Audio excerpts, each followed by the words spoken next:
Imagine you entered a contest to win a free house with 1.5 million other contestants. You write down your name, your phone number, your email, put the slip of paper into the box, go home. What's the next thing you would do? Maybe visualize how you'd feel winning the house? Talk about the color you'd paint the walls? Would you start packing? If you said you wouldn't start packing, then that's the opposite of what you should do. And that's how Helen Hadsell won a free house. In fact, she was known as the contest queen. She won hundreds, if not thousands, of contests that she entered, including lotteries or contests for free home appliances, cars, trips around the world. How did she do it? Well, she had a unique four-step process, and there's plenty of videos on her process, so that isn't what this is about.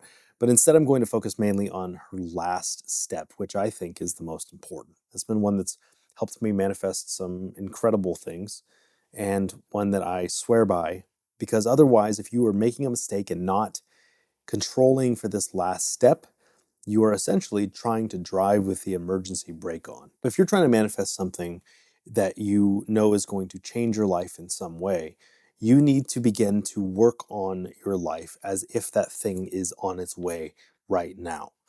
For example, if you are manifesting a brand new relationship, but you're still sleeping in the middle of the bed and your clothes take up 100% of your closet and you never leave your house, well, then how is that relationship going to find you? Someone isn't going to knock down your door, shove your clothes to the side, push you to the left side of the bed, right?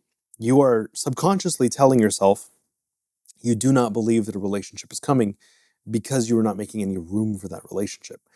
If you're looking for a new apartment and you refuse to begin saving for a new deposit, you refuse to begin minimizing the amount of stuff that you have in order to make it easier to move, you stop looking for new apartments, then you're telling your subconscious or your reticular activating system that you don't believe you're going to move. This is a huge, huge mistake. The biggest thing that you need to do is that when you are believing a new outcome is about to make itself known in your life, you need to make it so that that new outcome would not destroy your life. Because imagine this. Imagine you do believe that you're going to get a new apartment, okay? And tomorrow morning, 9 a.m., you get a call out of the blue from someone saying that your dream apartment is now ready. It's open, it's the amount that you wanted to spend, it's ready for you to move into. Would you be able to move within 48 hours? Probably not, no. In fact, you might not have the money for a deposit, or you might not be able to move your things in time. I've known for a while that my brand is going to continue to grow exponentially. So what have I done? Well, I certainly didn't just fuck around and wait for things to happen to me. Imagine if tomorrow I had 2,000 new orders come in. How would I handle those? Well, I've already got the labels on hand for all of those orders. I've got the bags that are being shipped right now to America for all of those orders. I am ready. I am building my cistern because I do know and I believe that this summer and this current drop are going to be the biggest drops that I've ever had. In fact, it has been that way. Whenever you find yourself believing for a new opportunity or a new outcome or a new thing to come into your life, you need to start by building a cistern. Obviously, if you don't know what a cistern is, in the Middle East, when it would rain, they would build these giant clay-walled underground reservoirs, okay? And as they used up the water, the cistern would empty. But imagine if you were living in the desert and you are doing rain dances or praying for rain and it's not coming, right? What would happen, though, if you had no cisterns and all of a sudden a torrential deluge of water poured out of the sky? Where would it go? Well, if you're praying for rain and you have no cisterns, that water sluices across the ground into the river and it disappears and you're in the same exact boat that you were in before. Imagine the same thing if you have a business.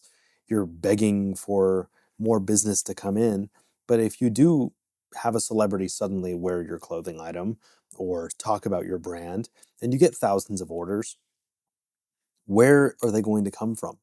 How are you going to fulfill those orders?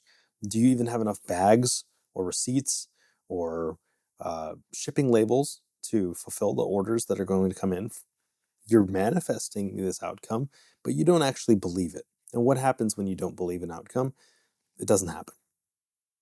How can you then make this part of your identity? Well, the first thing is you secretly don't want a lot of your outcomes to actually come to pass.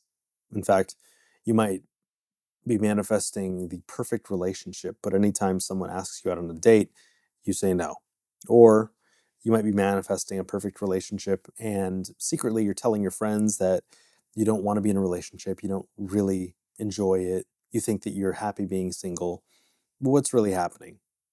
Well, you might actually be double-minded in this case, but you don't actually believe that you really want this thing. Here's an example for me. I have a order of hoodies that was going to be delayed.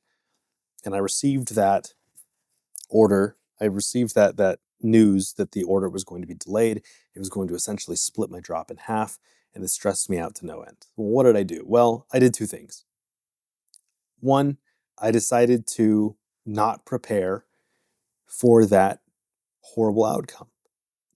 I decided that I was going to, I had an idea of how I would handle it if push came to shove, but instead I began setting up new shelving and I began clearing out my warehouse as if the entire order was going to come in at once. I ordered new bags, new stickers, new labels, as if the entire order was going to ship out all at once. When I wrote down my manifestation and I said, I reject this reality and I replace it with my own, the hoodies will be completed by the factory at the same time as the sweaters and t-shirts. Now, it seems manic. It seems detached from reality, but you do have to be manic and detached from reality in order to get what you want. And what happened? Well, yesterday I got a text message from my factory telling me, great news, amazing news. The hoodies have been finished, right alongside the t-shirts and the crew necks. Why did this happen? Well, I mean, there's all kinds of reasons. There's the woo, and then there's reality. Maybe reality is that they were rushing to get things done before Chinese New Year. And maybe the woo is the fact that I actually manifested these items being finished in time. But in reality, what happened was, if you look at my manifestation as creating this reality for myself, I rejected the reality that they would not be ready until mid-March.